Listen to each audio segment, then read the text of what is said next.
Thank you, Mr. President. This week, the Senate has focused on unleashing American energy.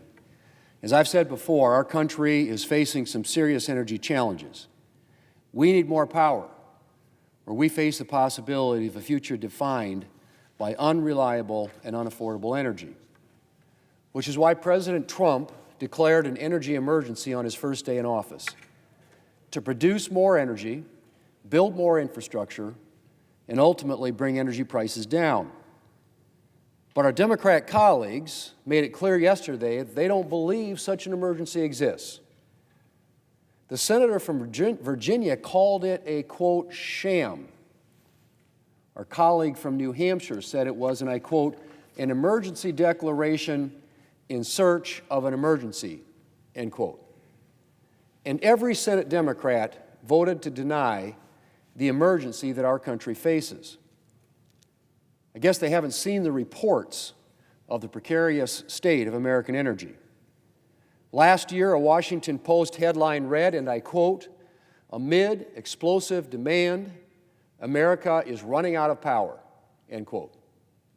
A recent report from the North American Electric Reliability Corporation warns of, and I quote again, mounting resource adequacy challenges, end quote, in the next decade. So, Mr. President, whether Democrats want to acknowledge it or not, the signs of a rapidly approaching energy crisis are clear. There's a threat of blackouts, not enough power to meet demand, heightened prices for gas and utilities. Apparently, Democrats don't think these are cause for alarm. But whether they're willing to acknowledge it or not, and yesterday's vote, I think, made clear that they're not, we have a serious problem. And if we don't do something about it, we face a future with an unreliable and unaffordable energy supply. Republicans, Mr. President, are taking action. This week, the Senate is working to prevent two of the Biden administration's anti-energy policies from going into effect. On Tuesday, the Senate passed Senator Kennedy's resolution to stop the Biden administration's marine archaeology rule. Offshore oil and gas producers have long been required to submit an archaeological report before drilling if their project area was thought to include things like shipwrecks, settlements, or other archaeological sites. But last year, the Biden administration decided to require archaeological reports for all offshore projects, even when there's nothing to suggest the project will be near an archaeological site. It's just another way, Mr. President, to slow down production and heap more costs on producers, costs that consumers eventually pay.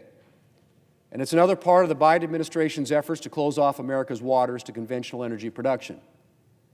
Under President Biden, offshore permits dropped to a 2-decade low.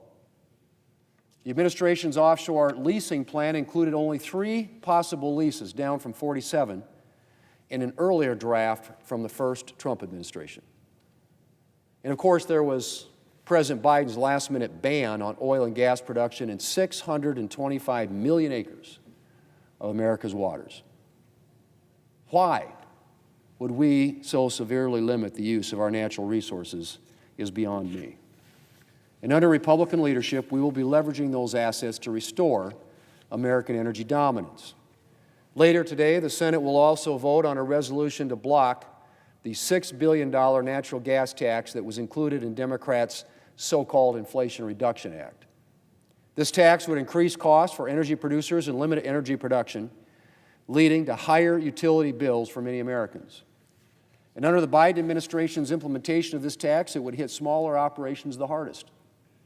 On top of that, the tax puts tens of thousands of jobs at risk, including in natural gas-rich states like Pennsylvania, New Mexico, Texas, and North Dakota. The Senate will vote later today to stop implementation of this tax on energy producers. And I appreciate Senator Hovind's leadership on this issue. Thanks in substantial part to his efforts, energy producers will not have to worry about this unnecessary natural gas tax, and the American people won't have to worry about it driving up their utility bills. Mr. President, it would be nice if Democrats would join us in our efforts, if not to avoid our rapidly approaching energy crisis, at least to promote more affordable prices for Americans. I've recently been hearing our Democrat colleagues express newfound interest fighting inflation.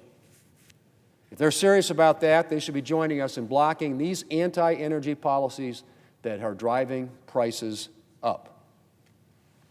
But with Democrats or without, Republicans will keep working to build a more secure and more affordable energy future.